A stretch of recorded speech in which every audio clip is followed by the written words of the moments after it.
तालिबानी सरकार चल रही राजस्थान के अंदर, इसलिए वहाँ ये हाल है कि हिंदुओं की हत्या हो रही, हिंदुओं के ऊपर पत्थर चलाए जा रहे हैं। मैं साफ कह दूं, हम हिंदुओं की ना तो कोई सरकार है, ना कोई धर्मगुरु है, ना कोई नेता है। हमें अपनी लड़ाई खुद लड़नी पड़ेगी। हम आपको भाई समझें, आप हमको चारा समझें, तो अब ये नहीं होगा। सुप्रीम कोर्ट से मेरी यही एक अपेक्षा, यही निवेदन है कि इनको तत्काल रूप से फांसी दी जाए। नमस्कार दोस्तों, हम बात करते हैं उदयपुर जो घटना हुई है, जो विभत्स जो है वहाँ पे जो कन्हैयालाल की जो हत्या हुई है वो हृदय विदारक है और पूरे देश में जो है उसका विरोध हो रहा है। हम अभी मौजूद हैं जंतर मंतर पे, यहाँ पे ये लोग जो है प्रोटेस्ट कर रहे हैं। हमारे साथ खड़े हैं राष्ट्रीय हिंदू शेर सेना के अध्यक्ष विकास हिंदू। हम इनसे पूछते हैं कि इस घटना को वे किस तरह से लेते हैं, क्योंकि पूरे देश में जिस तरह से इनका जो है विरोध हो रहा है, आप भी विरोध करने आए हैं। सर, आप किस तरह से ले रहे हैं इस घटना को? देखिए, बहुत दुखद घटना है और ये हर एक हिंदू के मुंह पे तमाचा है कि वो जिहादी हर बार ऐसे ही आपको घर में घुस के मारेंगे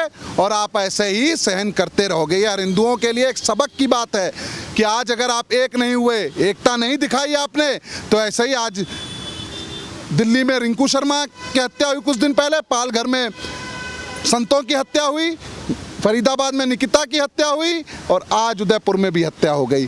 तो कल आपका भी नंबर आ सकता है। तो इसीलिए हिंदुओं को एक होना पड़ेगा इन जिहादियों से लड़ने के लिए। जिस तरह से देखा गया है कि क्योंकि कन्हैयालाल जी ने ये शिकायत दर्ज कराई थी वहाँ के पुलिस स्टेशन में कि मेरे को धमकियाँ मिल रही है, क्या पुलिस का कर्तव्य नहीं था कि उसको बिल्कुल वहाँ की सरकार की जिम्मेदारी है, वहाँ के मुख्यमंत्री की जिम्मेदारी है, पुलिस प्रशासन की जिम्मेदारी है कि उनको सुरक्षा देनी चाहिए थी। पर सरकार वो जिहादी लोग ही चला रहे हैं। ठीक है, तालिबानी सरकार चल रही राजस्थान के अंदर, इसलिए वहाँ ये हाल है कि हिंदुओं की हत्या हो रही, हिंदुओं के ऊपर पत्थर चलाए जा रहे हैं।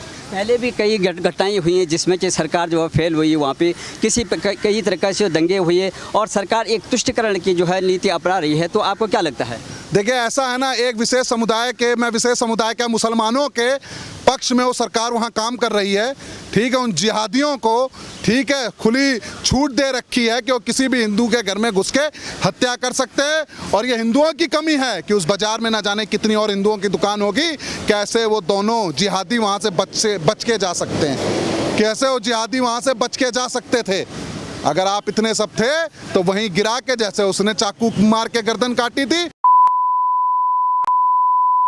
इस तरह से जो है बात आई कि नूपुर शर्मा का जो बयान है उसको जो है गलत तरीके से भी देखा गया कि तोड़ मरोड़ करके उस बयान को वैसे वायरल किया गया। उसमें भी कई दोषी हैं जैसे मोहम्मद जुबैर वगैरह। क्या इस तरह के अगर घटनाएं जो है पहले भी होती, क्या ये कृत्य जो है कितना अच्छा ठीक मानते हैं और कितना जो है समय देखिए, नूपुर शर्मा जी ने जो बोला वो उनकी किताब में लिखा है, कतई सत्य बोला। मैं नूपुर शर्मा का समर्थन करता हूँ और आपके चैनल के माध्यम से उन जिहादियों से कहता हूँ कि एक निहत्थे आदमी को तो आपने मार दिया। अरे आपकी औकात हो ना, मेरे कार्यालय की एक सीढ़ी पे कदम रख के दिखाइए। तुम क्या तन से सर को जुदा करोगे? तुम्हारे इतने हौसले बुलंद हो चुके हैं जिहादियों के। वो कहते हैं कि इस गंडासे से जो हथियार जो दिखा रहे हैं, कहते हैं देश के प्रधानमंत्री को भी जो अपशब्द बोल रहे हैं। क्या अब इसमें क्या कार्रवाई नहीं होनी चाहिए? और इस तरह से कई बार घटना होनी चाहिए। तत्काल रूप से उनके घर पे बुलडोजर चलने चाहिए। ठीक है, और उनके ऊपर रासुका लग के उनको आजीवन कारावास होनी चाहिए। और उससे बढ़िया यही है कि आप उनको 20 सड़क पे गोली मार सकते हैं, जैसे उत्तर प्रदेश के अंदर विकास दुबे की मार दिया जाता है, इनकाउंटर कर दिया जाता है। उसी तरह ऐसे जिहादियों का भी इनकाउंटर उसी समय होना चाहिए। इनको जेल नहीं होनी चाहिए, इनको सीधे।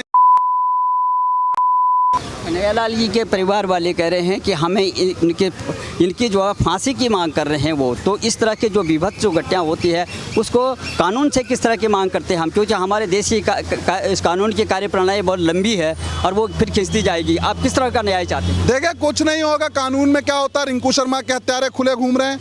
ठीक है, कमलेश तिवारी के हत्यारे खुले में घूम रहे हैं। आने वाले 6-7 इनमें 57 देशों को जहाँ से पैसा आ रहा है, फंडिंग आ रही, इनको पैसों की कमी है, इनके पास वकील कमी। अभी हमारे कपिल सिब्बल जैसे खड़े हो जाएंगे इनके बचाव के लिए और 6-7 महीने में इनको छुड़ा लाएंगे। जो कानूनी व्यवस्था है, इनको तो ये करना चाहिए कि सर का बदला सर होना चाहिए, ना कि जेल होनी चाहिए।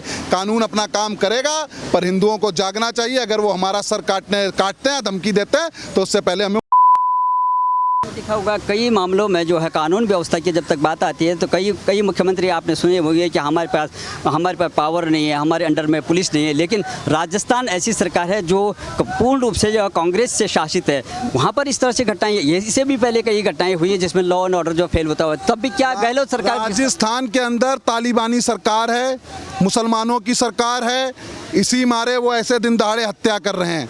ठीक है, ये वहाँ सरकार की मिली भगत है, हिंदुओं की हत्या कराने में वहाँ सरकार उनके साथ मिली हुई है। गहलोत सरकार को किस तरह से लेते हैं, क्योंकि आपने देखा होगा जैसे सचिन पायलट वगैरह, तो इनके आपसी जो है झगड़े ही नहीं संभलते हैं और इस तरह के जो है घटनाएं जो पब्लिक में हो रहे हैं और जनता त्रस्त है वहाँ पर, ऐसी जो है तालिबानी तरीके से जो है विभत्स घटना हो रही है। तो ना मर्दों की सरकार है, हिजड़ों की सरकार है राजस्थान के अंदर। ठीक है, और उनसे भी बुरे वो लोग हैं जिन्होंने इनको जिता के वहाँ बैठाया, उन हिंदुओं ने। आज उनकी समझ में आ रहा है वहाँ के हिंदुओं की कि आपने किसको चुन के वहाँ का मुख्यमंत्री बनाया है, जो कि आप ही के भाई बहनों की हत्या करा रहे हैं। लव जिहाद के मामले वहाँ आते हैं, हिंदुओं की हत्या के मामले आते हैं। तो ये वहाँ के हिंदुओं का भी कहीं ना कहीं थोड़ी सी उनकी गलती है या भूल है, और ये भूल सुधारें। वहाँ की सरकार को तुरंत तरीके बर्खास्त होना चाहिए, प्रधानमंत्री जी को तुरंत वहाँ के मुख्यमंत्री को बर्खास्त करना चाहिए, और वहाँ पर जिस तरीके से हिंदुओं की हत्या हो रही है उस पर रोक लगनी चाहिए। राष्ट्रीय जो कांग्रेस अध्यक्ष हैं और तथात के जो पूर्व अध्यक्ष हैं राहुल गांधी का, भले कि आंशिक रूप से उन्होंने जो है उसके खंडन किया है कि भाई ये बहुत विवश घटना है, लेकिन वहाँ के जो अपने मुख्यमंत्री को किस तरह से उनको सलाह देनी चाहिए जो इस तरह से घटनाएं। देखिए ऐसा है ना, आज दादरी के अंदर 1 लाख की हत्या हो जाती है तो जितना भी अवार्ड वापसी गैंग है वो एक्टिव हो जाता है, मोमबत्ती गैंग एक्टिव हो जाता है, और जितने बॉलीवुड के ये खान गैंग है ये एक्टिव हो जाते हैं। ठीक है, यहीं एक हिंदू की हत्या होती है तो इनमें से एक भी नज़र नहीं आता। एक भी आप अफसोस तो छोड़िए, एक मैसेज तक डालना ये लोग ज़रूरी नहीं समझते, एक शोक नहीं ज़रूरी समझते प्रकट करना। और यहाँ अगर किसी मुसलमान की हत्या हो जाती तो ये अपना छाती पीट पीट के वहीं रोने लगते जितने बॉलीवुड के हैं। देश का जो मानवाधिकार आयोग है वो भी अभी चिल्लाने लग जाता है, लेकिन ये तो ऐसी विभत्स घटना है, इसको रोंगटे खड़ी करने वाली। मानव सोए हुए हैं, सब मरे पड़े हैं, सब पैसों के भूखे हैं, सीधी सी बात है। मैं साफ कह दूं, हम हिंदुओं की ना तो कोई सरकार है, ना कोई धर्मगुरु है, ना कोई नेता है। हमें अपनी लड़ाई खुद लड़नी पड़ेगी। इन जिहादियों से लड़ना हो तो अपने कि अगली बार आपके घर में कोई जिहादी घुसता है तो उसी समय उसका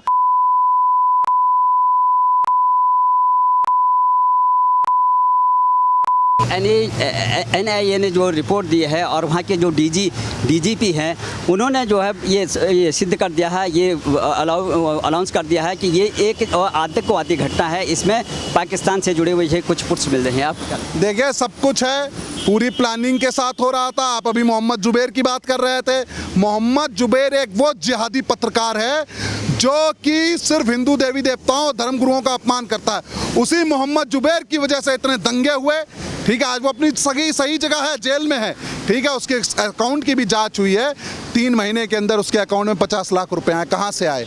ये सिर्फ फंडिंग है, सिर्फ ये फंडिंग है। लोगों को, हिंदुओं को मरवाने के लिए ऐसे जिहादी तैयार किए जा रहे हैं। हम लोग अपना जो कानून हाथ में नहीं लेते, हमारा विश्वास जो है न्याय प्रणाली पे है।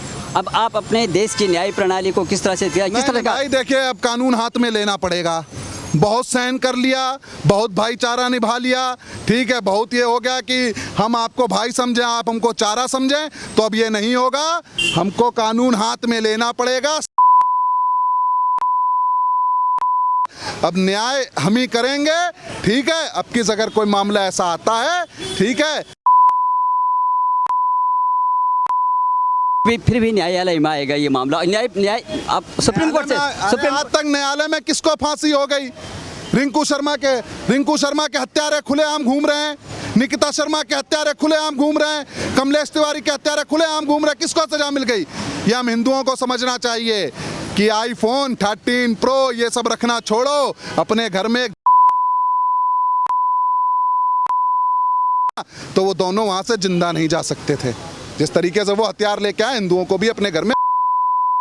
सुप्रीम कोर्ट से क्या अपेक्षा है आपकी? क्या न्यायालय में आएगा? न्याय की आप बात करते हैं तो सुप्रीम कोर्ट से मेरी यही एक अपेक्षा, यही निवेदन है कि इनको तत्काल रूप से फांसी दी जाए। अगर आप ये कार्य नहीं कर सकते हैं तो उस पीड़ित परिवार को बुलाइए और इन दोनों जिहादियों को खड़ा करिए, और जैसे उसको मारा गया है वैसे वही परिवार इनसे बदला अपना ले सके। धन्यवाद।